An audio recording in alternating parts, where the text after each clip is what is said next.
মহিলা ওই পার্বতী মানে কাঁচা, তখন তো কাঁচা টাকা ছিল, টাকা রূপের টাকা, ওই ডাকাইতের ভয়ে ওই মাটির তলে পুঁজি রাখতো।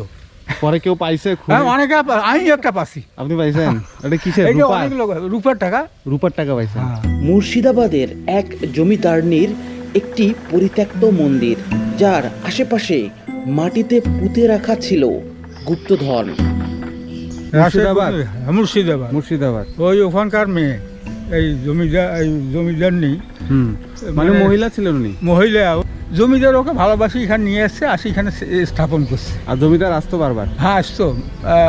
জমিদারকে আমরা দেখি নাই, কিন্তু ওই বুড়ো লোকগুলো বলতো যে আসতো, মাঝে মাঝে আসতো এখানে। তো সব। আপনি ছোটবেলায় ঢুকছিলেন যখন এটা ভালো ছিল? হ্যাঁ, ঢুকছিলাম, ঘরে ঢুকি নাই, দূরের থেকে দেখি এখানে একটা এতটুকু মূর্তি ছিল, কালীর মূর্তি এখানে এতটুকু। হ্যাঁ, এখানে। আচ্ছা, ছোট ছোট মূর্তি রাখা হয়েছে, দেখে এটা তো মনে হচ্ছে যে আমার কাছে একটি কালী মূর্তি, ছোট ছোট। অতীতের প্রাচীন এই মন্দিরটি যেন এখনো অনেক রহস্যের হাতছানি দিচ্ছে। এগিয়ে যাচ্ছি রংপুরের বদরগঞ্জ উপজেলার একটি প্রত্যন্ত গ্রামে। সেখানে দাঁড়িয়ে আছে 200 বছরের পুরনো এক মন্দির। গ্রামবাসীরা বলে থাকেন মন্দিরটি পার্বতী নামের এক জমিদারনির ছিল, যাকে মুর্শিদাবাদ থেকে এক জমিদার এখানে নিয়ে এসেছিলেন। চলুন অতীতের অনেক গল্প জড়িয়ে থাকা সেই ধ্বংসপ্রায় মন্দিরের ইতিহাস জেনে আসি। তো ভিউয়ার্স, আমার পিছনেই দেখতে পাচ্ছেন সেই কালী মন্দিরটি। বলা হয়ে থাকে যে 200 থেকে 300 বছরের পুরনো এই মন্দিরটি, এমনটা স্থানীয়রা বলে থাকেন। তবে তার বেশিও হতে পারে। এই মন্দিরের যে কাঠামো দেখে সেরকমই মনে হয়। তবে যে ইটগুলো ব্যবহার করা হয়েছিল তো সেটা খুব পাতলা না, মানে একটু মোটাই মনে হচ্ছে। মানে সুরকি ইট আমরা যেগুলো দেখি সেগুলো সেরকম কিছু না, একটু মোটা। তো আমরা ওই পাশে যাই, ওই পাশে গিয়ে দেখি। তো দীর্ঘদিন যাবৎ এই মন্দিরটি এভাবেই পরিত্যক্ত অবস্থায় পড়ে আছে। এখানে অনেক ধ্বংসাবশেষ, ছোট ছোট ইটের টুকরো দেখা যায়। চলুন ভিতরে একটু দেখি প্রবেশ করে। তার আগে আপনাদের এখানকার এই প্রাচীরটি দেখিয়ে দেই। দেখেন উপরে অনেক কারুকার্য দেখা যায়, ওই মন্দিরের উপরে অনেক কারুকার্য। এটি হয়তোবা প্রধান গেট ছিল এই মন্দিরটির, যেটা কালক্রমে ভেঙে গেছে। এবং এপাশে হয়তোবা 2টি জানালা ছিল, এই পাশে একটি, এপাশে একটি, আর এপাশে স্তম্ভ ছিল। তো এই যে দেখেন বিভিন্ন জায়গায় ধ্বংসাবশেষগুলো দেখা যায়। সামনে কুলঙ্গি দেখতে পাচ্ছি আমরা, এপাশেও কুলঙ্গি। এইখানে দেখেন কিছু ছোট ছোট মূর্তি রাখা হয়েছে, দেখে এটা তো মনে হচ্ছে যে আমার কাছে একটি কালী মূর্তি, ছোট ছোট। অনেক যত্ন করে এখানে রাখা হয়েছে, হয়তোবা এখানে পূজা করা হয়, অনেকে আসেন, এখনও পূজা হয় যেটা দেখে মনে হচ্ছে। ভিতরের এই প্রাচীরগুলো দেখেন, প্রাচীরের চারপাশেই গাছের শিকড় বাকড়গুলো একেবারে আঁকড়ে ধরে আছে। এবং এই মন্দিরটির উপরে যে সিলিং ছিল সেটি দেখে মনে হয় যে সেটি পাকার একটি সিলিং ছিল, মানে উপরেও এখানে কংক্রিটের, মানে পাথর বা ইটের সিলিং ছিল। ভিতরে প্রবেশ করলে এরকম উঁচু নিচু জায়গা দেখা যায়। আগে হয়তো এটা সমান ছিল। তো মন্দিরটির চারপাশেই এখন এমনভাবে ভেঙেছে যে এটা আর নতুনভাবে সংরক্ষণ করা বা নতুনভাবে তৈরি করা অনেকটাই কঠিন ব্যাপার। এই মন্দিরটির যে ইতিহাস বা এর পেছনে যে গল্প লুকিয়ে আছে সেটি আমার জানার খুব ইচ্ছা। তো আমি এখানে গ্রামের যদি কেউ থাকেন ওনার সাথে কথা বলে ব্যাপারটা বোঝার চেষ্টা করব এবং জানার চেষ্টা করব, কিন্তু আশেপাশে আমি কাউকে দেখতে পাচ্ছি না। এখানে এটি হচ্ছে আরেক পাশ মন্দিরটির, তবে যেটা দেখে মনে হচ্ছে যে এটি পেছনের দিক ছিল। এবং এখানে একটি বট গাছ দেখা যায়, যে বট গাছটি আস্তে আস্তে বড় হচ্ছে, হয়তোবা এক সময় গিয়ে পুরো বিস্তৃত হয়ে যাবে এই বট গাছটি। এ পাশেও কিন্তু দুটি জানলা দেখা যায়। তো ভিউয়ার্স, এই মন্দিরটির পাশে নতুনভাবে আরেকটি মন্দির তৈরি করা হয়েছে। এই যে দেখেন, এখানে এখন পূজা করা হয়, মানে প্রতি বছরই এখানে পূজা হয়ে থাকে। এছাড়া এমনিতেও নিয়মিত এখানে পূজা হয়ে আসছে। তো এটি হচ্ছে কালী মন্দির। এই যে কালী মূর্তি দেখা যাচ্ছে এখান থেকে। ঠিক পাশেই একটি প্রাচীন বট গাছ দেখা যায়, এটি আরেকটি বড় বট গাছ। এই যে দেখেন,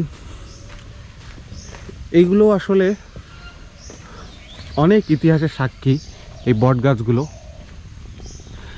এগুলো এই গাছটির বয়স খুব একটা বেশি না, মানে যেরকম বট গাছ আমরা দেখি সাধারণত বড় বড় এবং চারপাশে শিকড় একবারে ছড়িয়ে আছে, সেরকম না।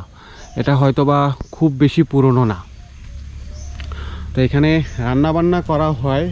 এই যে এখানে একেবারে অস্থায়ীভাবে কিছু চুলা তৈরি করা হয়েছিল, এই যে এখানে দেখেন, এবং পাশে একটি কল।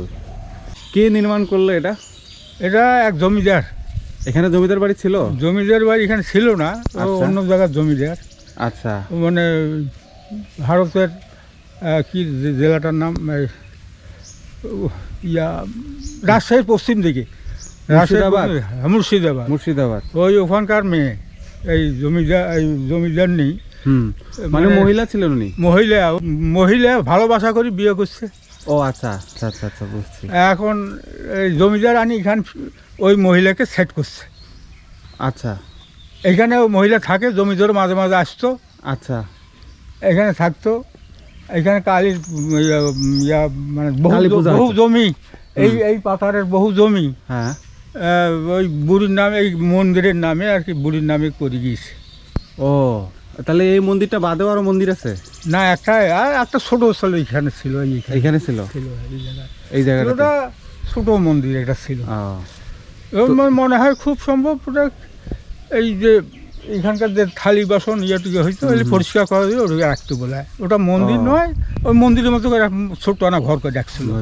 তো আপনি ওই মানে ওই জমিদারিনীকে দেখছেন কখনো? হ্যাঁ, দেখছি। দেখছিলেন? হ্যাঁ, আমরা যখন এতটুকু ছেলে, তখন আমরা বুড়িকে দেখছি। বুড়ি এখানে এইটা ভিটেতে ওর বাড়ি ঘর ছিল এইখানে, এই জায়গাটাতে, মানে এই জায়গায় বাসা ছিল। হ্যাঁ, এই জায়গায় ওদের বাড়ি ঘর ছিল। আর এখানে শুধু পূজা হইতো। আচ্ছা আচ্ছা। আর ও থাকতো ওইখানে। আর এইখানে ছিল ধান উঠে ফলান, এই জায়গাটা এইখানে, এইটা খুলি, মানে ধান উঠেইতো, মানে অনেক জমি তো। পূজা হওয়া দেখছেন এখানে? হ্যাঁ, পূজা হওয়া দেখছেন। হ্যাঁ। তখন কেমন অবস্থা ছিল মন্দিরের? তখন এই অবস্থা চাকচিক্য ছিল। তখন কি মন্দিরটা এত বড়ই ছিল না? মানে এত বড় ছিল, আরো টিনের চালা ছিল। ওই উপরেও টিনের চালা ছিল। উপরে টিন ছিল, আমি ভাবছি এটা ছাদ ছিল। না, টিন ছিল, ছাদ ছিল না। আর এখানে টিনের চালা ছিল একটা, এই পর্যন্ত। ও, তাহলে এটা কালী মন্দির ছিল? কালী মন্দির ছিল। তাহলে দূর দূর থেকেও তো লোক আসতো মন্দিরে পূজা করতে, আসতো এখানে। তো উনি এখানে কি করতেন? এখানে পূজা করতেন, আর আবাস জমি এলে সব উনি একাই থাকতেন, বর্গা দিত আর কি। আর কেউ থাকতো ওনার সাথে? হ্যাঁ, ওনার জামাই থাকতো, বেডি ছিল। তো ওনারা চলে গেল, এখন কেউ নাই এখানে? না, সব ইন্ডিয়া চলে গেছে। আর বুড়ি এখানে মারা গেছে। ও মানে যে বুড়ির কথা বললেন আপনি, যে জমিদারনির কথা বললেন, উনি এখানে মারা গেছে। আর ওর সেটা সবাই চলে গেছে। উনি যান নাই ভারতে? না, উনি যান না, উনি শিলিগুড়ি চলে গেছে, সবাই সব শিলিগুড়ি চলে গেছে। তাহলে উনি কতদিন আগে মারা গেলেন? এই আমার জন্ম মনে করেন তখন আমরা 7 বছর বয়স হইবে আমার। 7 বছর? হ্যাঁ, এইরকম ছেলে। মানে আপনি তখন সব জানতেন আর কি, মানে বুঝতেন আর কি? বলতো তো অনেকে। হ্যাঁ। তো তখনই উনি মারা গেছে? এখানে। আপনার বয়স কত এখন? 76। তাহলে ধরেন 7 বছর তখন। তাহলে আজ থেকে প্রায় ধরেন যে 70 বছর আগের কাহিনী এটা। তাহলে এখন 2025 চলতেছে, তাহলে ধরেন 1950-55 এরকমকার সময়কার কাহিনী না? 1950-এর, মানে দেশ ভাগের পর, ইন্ডিয়া পাকিস্তান ভাগের পর, তাই নাকি? হ্যাঁ দেশভাগের পর। তা আসেন একটু মন্দিরের ভিতরে একটু ঢুকি, আপনি একটু দেখান আমাদের। এখানে তো সব আপনি ছোটবেলায় ঢুকছিলেন যখন এটা ভালো ছিল? হ্যাঁ এখানে ঢুকছিলাম, এই ঘরে ঢুকি নাই, দূরের থাকি দেখি এখানে একটা এতটুক মূর্তি ছিল, কালীর মূর্তি এখানে এতটুকু। হ্যাঁ এখানে আচ্ছা এই জায়গাটাতে। হ্যাঁ এই জায়গাটাতে ও এখানে পুজো হইতো আর কিছু না। এখানে কয়েকটা মূর্তি দেখা যাচ্ছে, ওই যে ছোট ছোট ওইগুলো ইয়ার মূর্তি, এই খেলনা যে হাটে বাজারে যে বিক্রি করে। ও এগুলো পূজা হয় না এখন এখানে? না ওখানে পূজা এমনি হয়। রাখা আছে আর কি? এমনি রাখি রাখা আছে। পূজার সময় এমনিতে মানে ঢোক ভান্ডারা দিত। এই যে এখানে ওনার আরেকটা ইয়া ছিল না এই জায়গাটাতে? একটা ঘর ছিল, কিন্তু মনে হয় যে ওটাও কি ইটের ছিল? একটা ইন্দিরের ছিল, ইন্দিরের। কথা বলতে পারবো না। ও এখানে কুয়া ছিল? ইন্দিরের ছিল এই জায়গায় ও। একটা ইন্দিরের ছিল। আর এই জলটা যাইতো ওই নারকেল গাছে গোপ। আর এই মানে থালি বাসন মাঞ্জামাঞ্জি করতো, তো ওই জিনিসগুলো এখানে রাখার জন্য বোধ ওই ঘরটা করছিল। তো ভিউয়ার্স এখানে একটি ইন্দিরা ছিল, এখন দেখলে কোনো চিহ্ন পাওয়া যায় না ইন্দিরাটির, একেবারে নিশ্চিহ্ন হয়ে গেছে। গাতা ছিল এই পর্যন্ত, এতটা মাঠের পর, কিন্তু এই কিছুদিন আগে বা কয়েক বছর হল ভাঙে গেছে আর কি। কয়েক বছর আর ওনার বাসাটা কই ছিল? এখানে ছিল? হ্যাঁ এই বাড়ি ভিটে এইটা আর কি, সেটা। আচ্ছা আচ্ছা আচ্ছা, এটা সব দেখছি আমি, সব আপনার দেখা? এইখানে ধান উঠেতো, এই খোলানে এখানে ধান উঠাইতো? ধান তুলতো আদিয়াররা। তাহলে এখানে আর এরকম পুরাতন কিছু তো নাই? না কিছু না, এটাই শুধু আছে। এইটাই। আর এটাও না শেষের দিকে একেবারে ধ্বংস হয়ে যাওয়ার পথে আর কি। পুরাতন বলতে এই গাছটা তো ওনার কোনো ঘটনা সম্পর্কে আপনি জানেন? কিছু কোনো ঘটনা বলতে পারেন? না পরে যারা বয়স্ক লোক তারা বলে যে জমিদার ওকে ভালোবাসি এখানে নিয়ে এসছে, আসি এখানে স্থাপন করছে। আর জমিদার আসতো বারবার? হ্যাঁ আসতো, জমিদারকে আমরা দেখি নাই, ও কিন্তু ওই বুড়ো লোকগুলো বলতো যে আসতো, মাঝে মাঝে আসতো। আসতো মানে? ওনার নামটা কি ছিল, নাম জানেন? ওই পার্বতী বুড়ির না, পার্বতী মহিলা। ও ওনার মানে নাম? যিনি থাকে তার নাম পার্বতী। বুড়িটার নাম পার্বতী। বুড়িটার নাম পার্বতী? হ্যাঁ। আর জমিদারের নামটা কি ওটা জানি না, আমি জমিদার দেখিও নাই। আচ্ছা আচ্ছা, জমিদারকে দেখেন নাই, কিন্তু মহিলাটার নাম পার্বতী? পার্বতী ছিল বৈরাগী। ও বৈরাগী ছিল? ও ওর মাটি দিছে ওই আমাদের কর্তবাণীর যেখানে বারুনি হয়, হ্যাঁ হ্যাঁ হ্যাঁ, ওই জায়গায় ও কবর দিছে। মানে পুরাই নেই না ওনাকে? না পোড়ায় নাই, সৎকার করে নাই? না পোড়ায় নাই, কিন্তু ওই বৈরাগীরা যেভাবে মাটি দিয়ে রাখে আসন হ্যাঁ, দিয়ে, হ্যাঁ। ওইভাবে রাখছে। এটা কোথায় এটা? ওই বারুনি, হ্যাঁ এই কর্তবাণী ওখানে। ও আচ্ছা আচ্ছা, বুঝতে পারছি। এখানে যখন মারা গেল তখন বিকেলবেলা ফটো তুলিল, হ্যাঁ দেখছি ফটো তোলা বুড়িটার। কে তুললো ফটো? ওই ক্যামেরাম্যানেরা আসছিল, ও। ওই কালা কাপড়ের ভেতরে মাথা ঢুকে দিয়ে হুম। তখন ওইভাবে ফটো তুলতো। ও ফটো, হ্যাঁ। বুঝতে পারছি। ওইভাবে ওইখানে এই তো বারান্দা। বাসাটার কোনো চিহ্ন নাই না এখন না এখানে? বাড়ি মাটির ঘর ছিল, মাটির ঘর ছিল? মাটির ঘর ছিল। সব মিশে গেছে আর কি। হ্যাঁ, সব অনেক দিনকার মানে এখানে কিছু ওই মহিলা বুড়ি ওই পার্বতী, হ্যাঁ মানে কাঁচা, তখন তো কাঁচা টাকা ছিল, টাকা রূপের টাকা, হ্যাঁ। ওই ডাকাইতের ভয়ে ওই মাটির তলে পুঁজি রাখতো। পরে কেউ পাইছে খুঁজে? হ্যাঁ অনেকে, আমি একটা পাচ্ছি। আপনি পাইছেন? এটা কিসের? এই যে রূপার? অনেক লোক রূপের টাকা, রূপার টাকা পাইছেন? হ্যাঁ। ওটা ওই জমিদার নিচ্ছিল?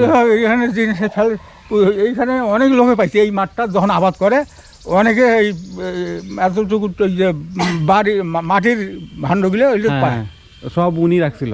হ্যাঁ ওই বুড়ি উনি লুকে ডাকাইতের রাখছিল? ভয়ে ওইভাবে মাটির মাটির তলে লুকে রাখতো আর কি, মানে গুপ্তধন? গুপ্তধন আর কি। গুপ্তধন ডাকাইতের ভয়ে এখন আর পাওয়া যায় না? হ্যাঁ এখন আর পাওয়া যায় না? না এখন নাই, এখন হয়তো আছে কোনো খুললে জায়গায় পাওয়া যেতে পারে আর কি। হয়তো কাজে কখন পাবে। হ্যাঁ। তবে এই জায়গায় যখন বেগুন আবাদ করতো, হুম। এই ওই শেখপাড়ার লোকেরা দু একজন পাইছে।